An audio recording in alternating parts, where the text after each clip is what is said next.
పేదలు ఆత్మ గౌరవంతో జీవించాలన్న లక్ష్యంతో గత ప్రభుత్వ హయాంలో డబుల్ బెడ్రూమ్ ఇల్లు నిర్మించారు. గ్రేటర్ హైదరాబాద్ పరిధిలో వేల సంఖ్యలో ఇళ్లను లబ్ధిదారులకు అందజేశారు. అట్టహాసంగా ప్రారంభోత్సవాలు చేపట్టారు. ఇళ్ల పట్టాలు చేతికందడంతో సొంతింటి కల నిజమవుతుందన్న ఆనందంలో పేదలున్నారు. ఇంటి అద్దె చెల్లించలేక నెల నెలా పడుతున్న ఆర్థిక ఇబ్బందులకు ఇక ఫుల్ స్టాప్ పడ్డట్లేనన్న ఆశతో ఉన్నారు. ఎప్పుడెప్పుడు కొత్త ఇళ్లలోకి వెళ్దామా అంటూ ఎదురు చూస్తున్నారు. కానీ వారి కలలు కలలుగానే మిగిలాయి.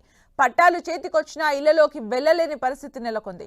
డబుల్ బెడ్రూమ్ ఇళ్ల నిర్మాణం చేపట్టారు, కానీ అక్కడ మౌలిక సదుపాయాలు మాత్రం కల్పించలేదు. దీంతో లబ్ధిదారుల్లో గందరగోళం నెలకొంది. సమస్యలు పరిష్కరించాలంటూ బల్దియా చుట్టూ ప్రదక్షిణలు చేస్తున్నారు.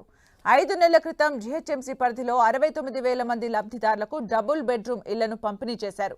నగర శివారు ప్రాంతాల్లో డబుల్ బెడ్రూమ్ ఇళ్లు నిర్మించి చేతులు దులుపుకున్నారు. అక్కడ ఎలాంటి మౌలిక సదుపాయాలు కల్పించలేదు. కొన్ని చోట్ల నల్లా కనెక్షన్లు, మరికొన్ని చోట్ల విద్యుత్ సౌకర్యాలు, డ్రైనేజ్ ఏర్పాటు చేయలేదు. దీంతో లబ్ధిదారులకు పట్టాలు వచ్చినా ఇళ్లలోకి వెళ్లలేని పరిస్థితి నెలకొంది. అధికారుల చుట్టూ తిరుగుతున్నారు. ప్రతి వారం వందల సంఖ్యలో ప్రజావానికి ఫిర్యాదులు వెల్లువెత్తుతున్నాయి. అయినా తమను పట్టించుకునేవారు లేరంటూ లబ్ధిదారులు వాపోతున్నారు.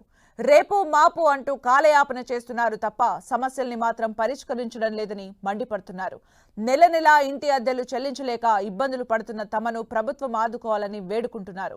డబుల్ బెడ్రూమ్ ఇళ్లలో వెంటనే మౌలిక సదుపాయాలు కల్పించాలని కోరుతున్నారు.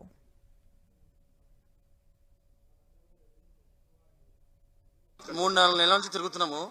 మేము తిరుగుతుంటే రోజు అంటున్నారు వాటర్ వస్తుంది, నీళ్ళు వస్తుంది. మాకు 3 నెలల దగ్గర తిప్పినారు. తర్వాత మాకు కేసరాకు పంపించినారు ఎలక్ట్రిక్ కోసం. ఆడ పేపర్లు ఇమ్మన్నారు. ఆడ 1 నెల తిప్పినారు. మీటర్లు ఫిట్ అవుతున్నాయని మీటర్లు ఇంకా దాకా ఫిట్ చేయలే. అది మీటర్ ఫిట్ చేస్తారని చెప్తున్నారు, కానీ చేస్తలేరు. లోపల పవనిస్తలేరు. తర్వాత మధ్య చేస్తే మళ్ళీ కలెక్టర్ ఆఫీస్కి పోయి మేము పర్మిషన్ తీసుకున్నాము. లోపల పోనీయండి సార్, చూడనియండి అని. లోపల పోతున్నాం. లోపల పోయిన తర్వాత మాకు ఎంట్రీ దొరికింది. కానీ ఇప్పుడు దాకా వాటర్ వస్తలేదు. ఆడ మీటర్లు రాలే, డ్రైనేజ్ పని అవుతలేదు. ఎప్పుడు పోతే కూడా ఒకటే మాట అంటారు, ఇంకా టైం ఉంది, 3 నెలలు ఉంది, ఇంకా 4 నెలలు ఉంది, ఇంకా 5 నెలలు ఉంది, ఇట్లానే అంటున్నారు.